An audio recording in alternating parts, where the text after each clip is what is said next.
Kembali lagi bersama saya Aulia Khalqillah. Pada kesempatan kali ini saya ingin menjelaskan tentang metode numerik terkait dengan penggunaannya di dalam pemrograman. Nah, langsung saja, judul kali ini adalah bagaimana cara menentukan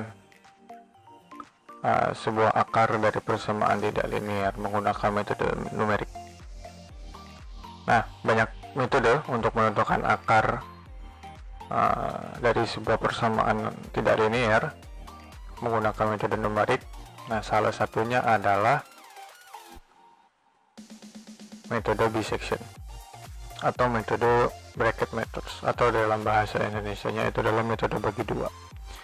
Nah, metode bisection ini adalah, atau metode bagi dua ini, prinsip untuk mencari akarnya adalah dengan mengestimasikan sebuah nilai rentang minimum maksimum. Nah, di mana kita menduga bahwa dari rentang nilai tersebut terdapat sebuah akar dari suatu fungsi persamaan atau suatu persamaan tidak linear tersebut. Nah, misalnya di sini kita memiliki nilai batas minimum atau batas maksimum A1 sebagai initial function boundary atau batas minimumnya, kemudian B1 batas maksimum dari sebuah estimasi akar yang ingin kita cari. Nah, di sini saya mengganti nilai A1 dan B1 ini menjadi XI untuk A1 dan XF untuk B1, artinya adalah akar inisial, estimasi akar inisial, dan XF ini adalah akar estimasi final dari range XI sampai dengan XF. Nah, untuk menentukan nilai akarnya menggunakan metode bisection, kita menggunakan persamaan satu ini, di mana XR sama dengan XI ditambah XF dibagi dengan 2. Makanya kenapa disebut dengan metode bagi 2. Dari range antara XI sampai XF kita bagi 2. Nah, apakah dari rentang ini XI ditambah XF bagi 2 ini merupakan akar dari suatu fungsi yang kita gunakan atau bukan? Nah, jika memang ini akarnya, maka XR adalah nilai akar dari suatu fungsi. Nah, kita ketahui bahwa kalau untuk menentukan akar itu, kondisi umumnya adalah akar itu harus memenuhi fx sama dengan 0. Artinya suatu fungsi jika akarnya itu disubstitusikan ke dalam fungsi akan menghasilkan 0, maka x tersebut atau x yang kita masukkan adalah nilai akarnya. Nah, untuk mengestimasi atau menghitung nilai error dari sebuah akar yang kita peroleh, kita bisa menggunakan persamaan 2. Nanti saya jelaskan lebih lanjut bagaimana prinsip pekerjaan atau prinsip menggunakan perhitungan error ini. Nah, ada beberapa kondisi atau syarat dalam metode bisection. Seperti yang saya katakan tadi, saya ingin mengingatkan kembali bahwa syarat untuk menentukan akar itu harus fungsinya itu sama dengan 0. Selain dari 0, maka fungsi tersebut belum memiliki atau tidak memiliki sebuah akar. Nah, khusus untuk bisection method atau metode bagi 2, ada beberapa syarat.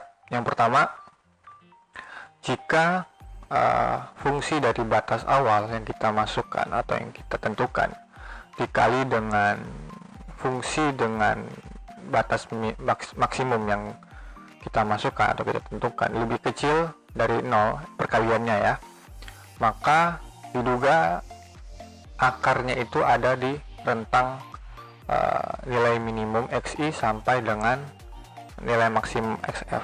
Nah, sebaliknya, kalau misalnya perkalian antara fungsi dari XI dikali dengan fungsi dari XF lebih besar daripada 0, maka kemungkinan rootnya tidak ada di dalam rentang XI atau XF.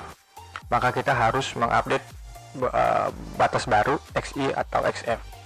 Nah, namun demikian, ketika fxi dikali dengan fx lebih besar 0 itu tidak ada akar di di rentang xi sampai xf, bukan berarti tidak ada akar.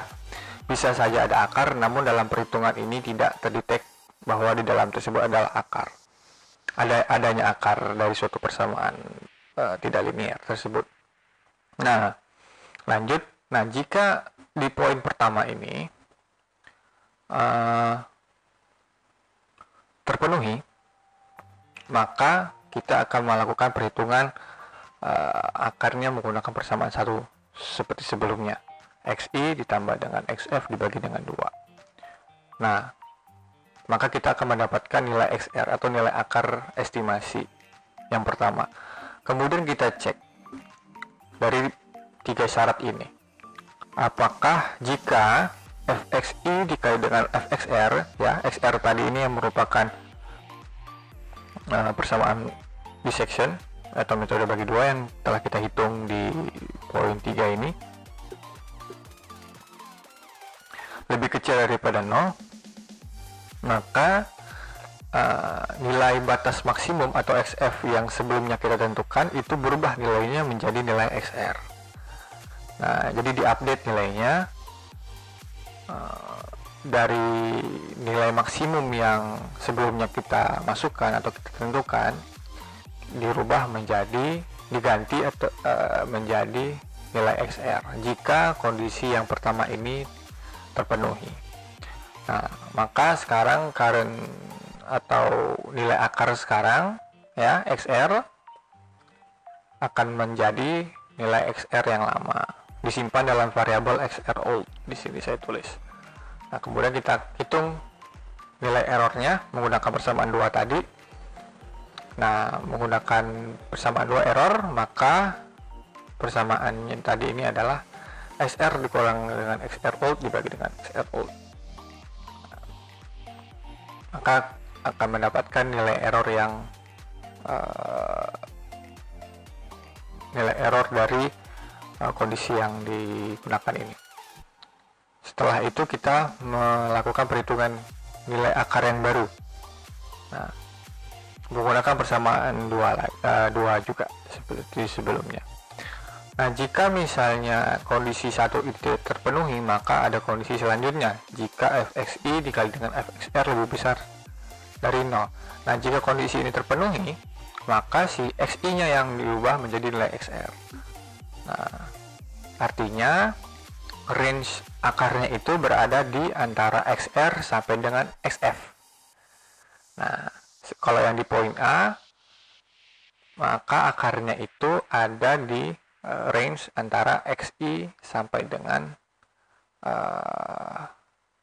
xr, begitu. Nah, jika kondisi A sama B tidak terpenuhi, maka otomatis akan diproses syarat yang ketiga, maka fxi dikali dengan fxr sama dengan 0. Maka artinya adalah akar dari suatu fungsi tersebut adalah xr itu sendiri. Nah, kurang lebih seperti itu. Untuk lebih lanjut kita lihat contohnya. Ini saya jelaskan terlebih dahulu contoh untuk analitik prosesnya atau secara matematika biasa, faktorisasi. Nah, jika kita memiliki sebuah persamaan tidak linear atau non linear, di sini persamaan kuadrat ya, fx sama dengan x kuadrat kurang 2x tambah 1. Nah, secara matematika biasa kita bisa memfaktorisasinya sehingga dari fungsi ini diperoleh nilai akarnya itu sama dengan 1 secara matematika biasa ya. Nah, jika kita substitusikan x sama dengan 1 ini ke dalam fungsi fx ini, maka akan memperoleh fx itu sama dengan 0. Nah, lalu bagaimana penggunaan untuk menentukan nilai akar menggunakan bisection? Nah,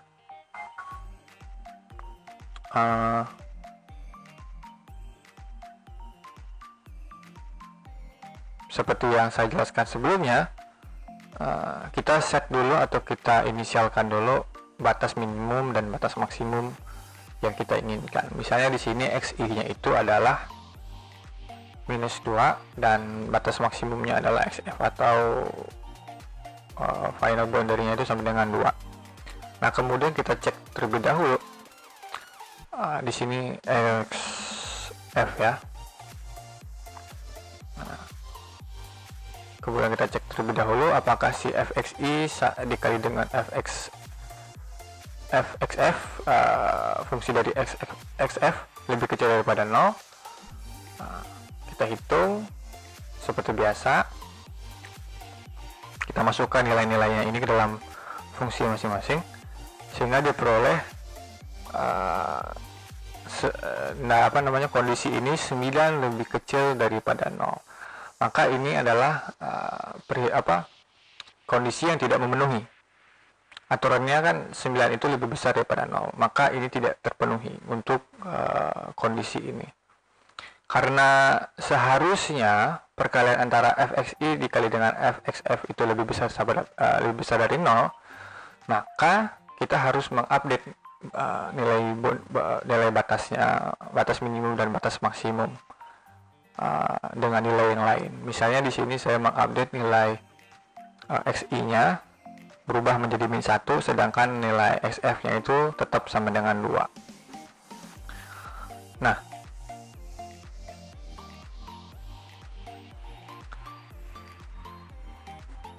kemudian kita cek lagi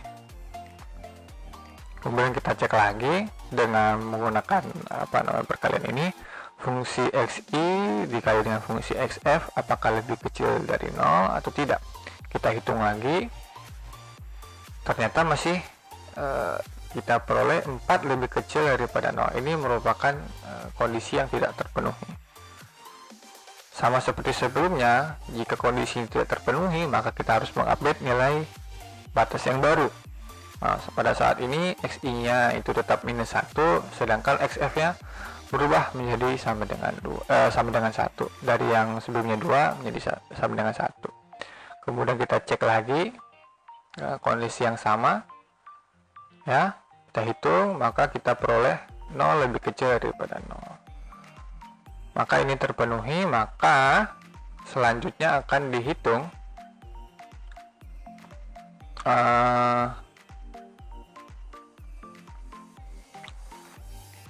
akarnya. Artinya secara estimasi bahwa akarnya itu terdapat dari rentang minus 1 sampai dengan 1. Kemudian kita hitung nilai akarnya dengan menggunakan persamaan 1 ya, xi ditambah dengan xf dibagi dengan 2, maka kita peroleh nilai xr itu sama dengan 0 atau nilai akar estimasi awalnya itu adalah 0. Kemudian kita cek menggunakan syarat ketentuan dari bisection method itu sendiri seperti yang saya jelaskan sebelumnya. Jika perkalian fungsi dari xi dikali dengan xr memenuhi dari salah satu ketiga syarat, lebih besar daripada 0 atau lebih kecil daripada 0 atau sama dengan 0, maka syarat itu akan berlaku. Nah, contoh misalnya di sini xi-nya itu adalah minus 1 dan xr-nya itu adalah 0. Maka kita substitusikan ke dalam fungsi yang kita gunakan, maka memperoleh nilai perkalian ini ya, perkalian antara fungsi xi dikali dengan fungsi xr diperoleh 4 lebih kecil dari 0. Ini kondisi yang tidak memenuhi atau kondisi yang tidak terpenuhi. Aturannya kan 4 lebih besar daripada 0. Nah, kemudian artinya apa? Kondisi yang awal, yang pertama, kondisi di mana fxi dikali dengan fxr itu lebih kecil dari 0, maka itu tidak terpenuhi. Artinya yang terpenuhi adalah fxi dikali dengan fxr itu lebih besar daripada 0. Maka nilai xi ini dirubah atau digantikan dengan nilai xr, yaitu sama dengan 0, dimana xr itu sama dengan 0 ya, dan xf-nya tetap sama dengan 1, tidak berubah. Kemudian nilai akar yang lama atau nilai SRO-nya itu adalah xr sama dengan 1. Kemudian kita hitung lagi, maksud saya hitung nilai errornya menggunakan persamaan 2. Nah, seperti ini, dimana kita mendapatkan nilai errornya itu adalah infinity. Ini tidak masalah, kita lanjut, bisa kita lanjut ke dalam perhitungan untuk pengulangan selanjutnya atau iterasi selanjutnya. Nah, karena errornya ini infinity, masih sangat besar, sangat besar, maka kita akan menghitung akar yang baru atau di pengulangan selanjutnya menggunakan persamaan 1 yang seperti sebelumnya. XI ditambah dengan XF dibagi dengan 2, di mana kondisi sekarang XI itu adalah sama dengan 0. Ya, karena tadi syarat yang fxi dikali dengan fxr lebih besar dari 0, maka kondisinya adalah xi itu sama dengan nilai akar yang telah dihitung atau xr. Nah, di mana nilai xr itu sama dengan 0. Maka dari itu xi sama dengan 0. Kemudian xf-nya itu sama dengan 1. Kemudian kita peroleh xr sama dengan 0,5. Ini estimasi akar yang kedua, 0,5. Kemudian proses ini terus berulang dari poin 5 ya,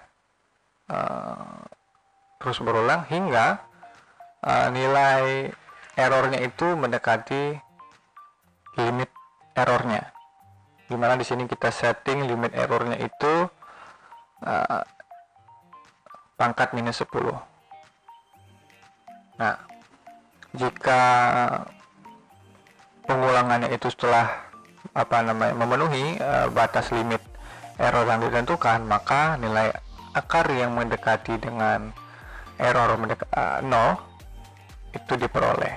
Nah, misalnya dengan fungsi yang digunakan dalam contoh ini, x kuadrat dikurang 2x ditambah 1 dengan menggunakan metode numerik, dengan error yang diperoleh sekian ya, maka akarnya diperoleh 0,9999 sekian dengan menggunakan metode bisection atau metode bagi 2. Nah, hasil ini cukup mendekati dengan hasil analitik, yaitu sama dengan 1. Nah, di sini ada langkah-langkah numeriknya, di mana langkah-langkah numerik ini telah sedikit dimodifikasi, di mana untuk mengupdate nilai boundary-nya atau nilai minimum dan maksimumnya itu dilakukan secara otomatis. Nah, jadi kita tidak perlu melakukan update nilai batas itu secara manual ya, tidak perlu memasukkan angka secara manual. Di sini sudah diatur secara otomatis. Bagaimana langkah-langkahnya? Yang pertama, kita seperti yang saya bilang tadi, kita atur dulu inisial boundary-nya untuk pertama sekali saja, xi, dan final boundary-nya xf, batas minimum dan batas maksimum. Kemudian kita cek kondisinya itu fxi dikali dengan fxf lebih kecil daripada 0. Nah, jika tidak memenuhi ini, maka artinya fungsi fxi dikali dengan fungsi xf itu artinya lebih besar daripada 0. Maka di sini proses untuk mengupdate nilai boundary yang lain secara otomatis. Nah, di poin nomor 2 ini ya. Nah, jika memang kondisi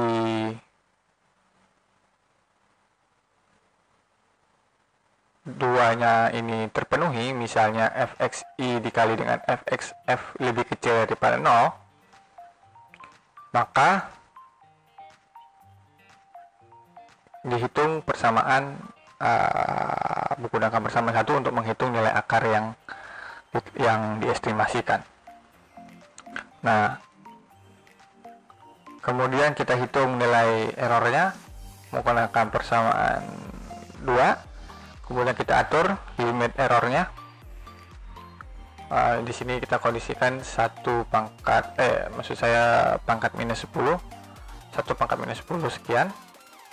dan kemudian kita atur pengulangannya itu sama dengan 1 untuk pertama ya, kemudian lakukan proses pengulangan untuk yang pertama sampai dengan batas limit error yang ditentukan.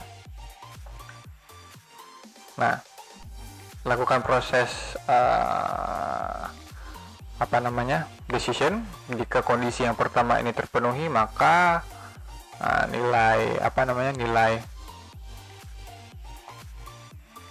XF-nya itu sama dengan XR. Kemudian jika kondisi keduanya itu terpenuhi, maka XI sama dengan XR. Kemudian jika kondisi ketiganya ini terpenuhi, maka XR itulah nilai akarnya. Nah, jika nilai errornya masih besar, sangat besar, maka akan dilakukan iterasi selanjutnya atau pengulangan yang selanjutnya. Nah, proses ini akan berhenti ketika nilai errornya itu lebih kecil daripada nilai limit error yang ditentukan. Baik, demikian penjelasan saya tentang metode Bayes section atau metode bagi dua. Semoga bisa dipahami. Jika masih ada kebingungan atau kesulitan atau ingin bertanya, silakan bisa komentar di bawah atau bisa langsung mengirimkan email ke saya. Demikian penjelasan saya kali ini. Lebih kurang saya mohon maaf. Selamat belajar, selamat mencoba. Terima kasih.